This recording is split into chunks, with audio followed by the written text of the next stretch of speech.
Aujourd'hui, je vais vous montrer comment changer les charbons sur un démarreur de Saxo 1.4 i VTS. Bon, sur le Saxo 1.4 i normal, c'est les mêmes, je pense.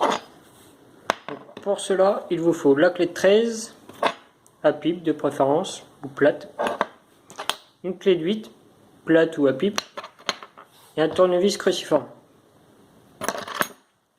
Pour cela, alors, on a la masse présente ici, à desserrer et à déconnecter. On a deux vis de 8 ici et deux vis cruciformes ici. Donc pour cela, il faut tout démonter. Donc on enlève déjà la vis sur la masse.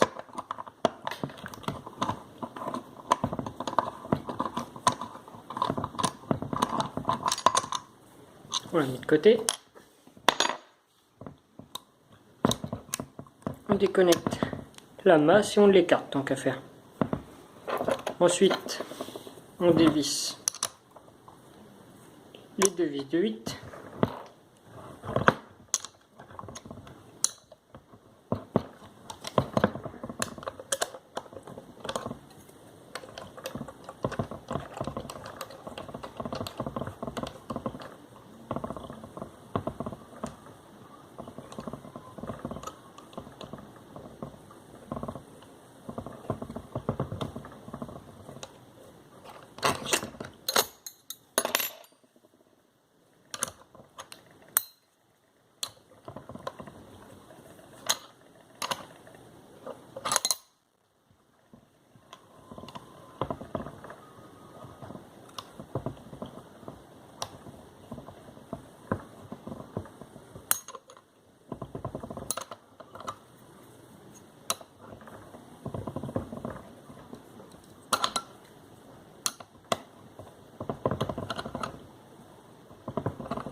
Donc on change les charbons quand le démarreur commence à coller et que la voiture a du mal à démarrer ou ne démarre plus du tout. Après il existe différentes causes qui empêchent la voiture de démarrer. Il faut vérifier au préalable si ça vient pas de la batterie quand même. Car c'est toujours embêtant de dépenser des sous dans le vide. Hop. Voici les deux premières vis enlevées. Et on enlève les deux vis cruciformes.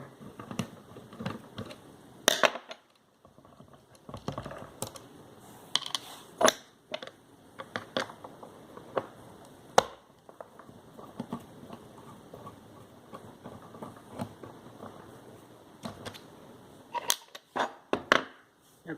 Comme ça, on peut enlever le dessus. Hop, comme ceci. On accède à la platine où sont posés les charbons. Donc pour cela, on a le caoutchouc qui tient la masse ici, qui est juste clipsé dans l'emplacement.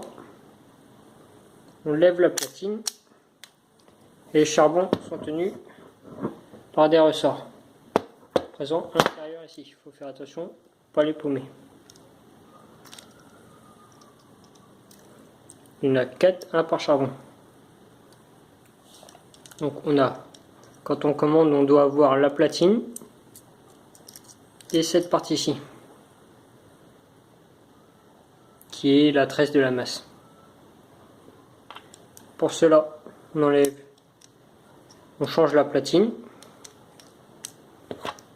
On refixe celui-là sur la platine,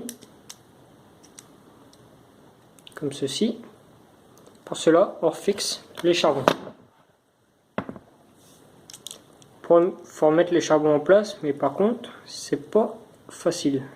Que l'air sort, faut tenir deux charbons en même temps et poser la platine sur l'axe du démarreur. Pour cela, ça prend du temps. Bon, là, je vais pas les changer parce que je les ai pas commandés encore. Que c'est le second démarreur. juste pour expliquer la façon de procéder. Il faut bien forcer pour les faire entrer dans leur logement.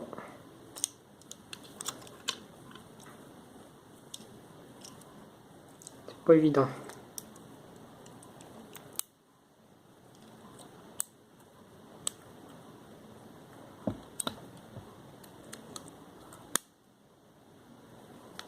Pas évident du tout.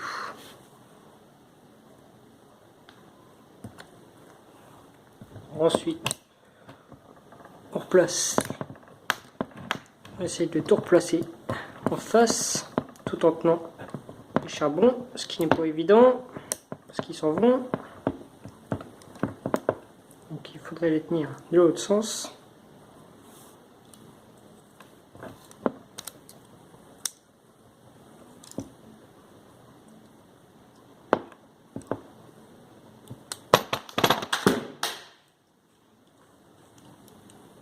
Bien sûr, ça c'est des choses qui arrivent.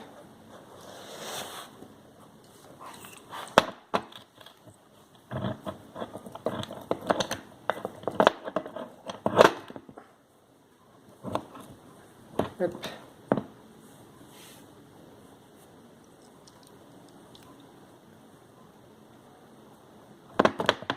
Alors là, essaye de le replacer tout en tenant les charbons.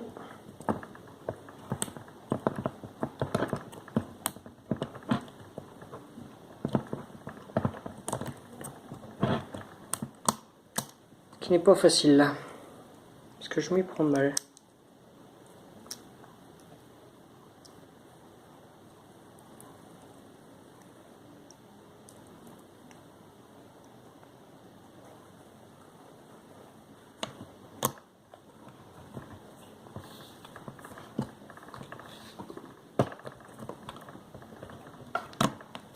Hop. Hop, voilà.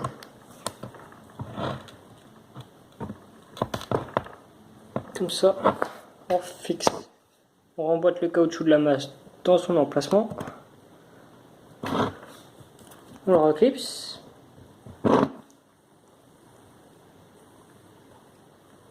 On remonte le capuchon avec le trou où il y a le caoutchouc de la masse, bien sûr.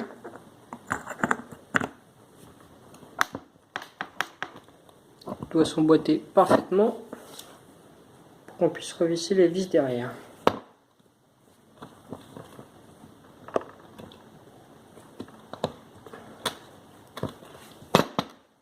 Ce qui n'est pas le cas présent.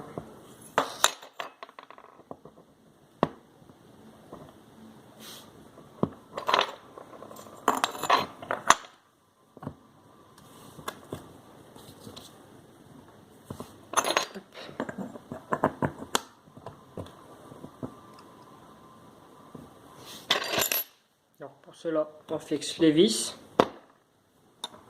qui tiennent le bloc ici du démarreur. Il y en a une là, qu'on voit la petite bosse là, et une à l'opposé, de l'autre côté.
Hop, comme ça, on les serre.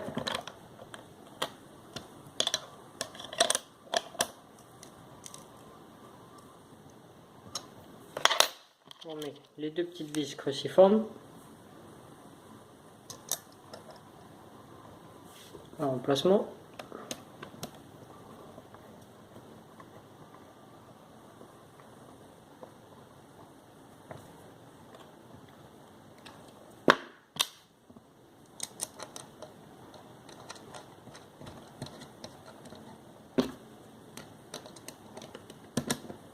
Donc le charbon, on peut les commander sur internet ou dans le garage du coin.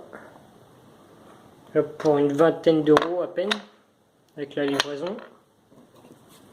Coûte toujours moins cher qu'un démarreur en neuf. Souvent, quand les charbons commencent à coller, on donne un petit coup de marteau pour les décoller, mais ça va un temps. Après, il y a un moment, il faut changer le charbon. Donc, on remet la masse. On remet le boulon.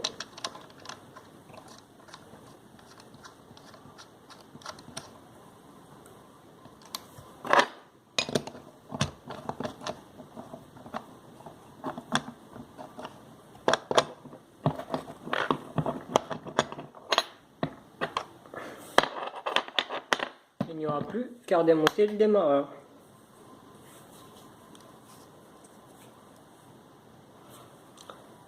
Voilà, je vous dis bon courage et à la prochaine pour une prochaine vidéo.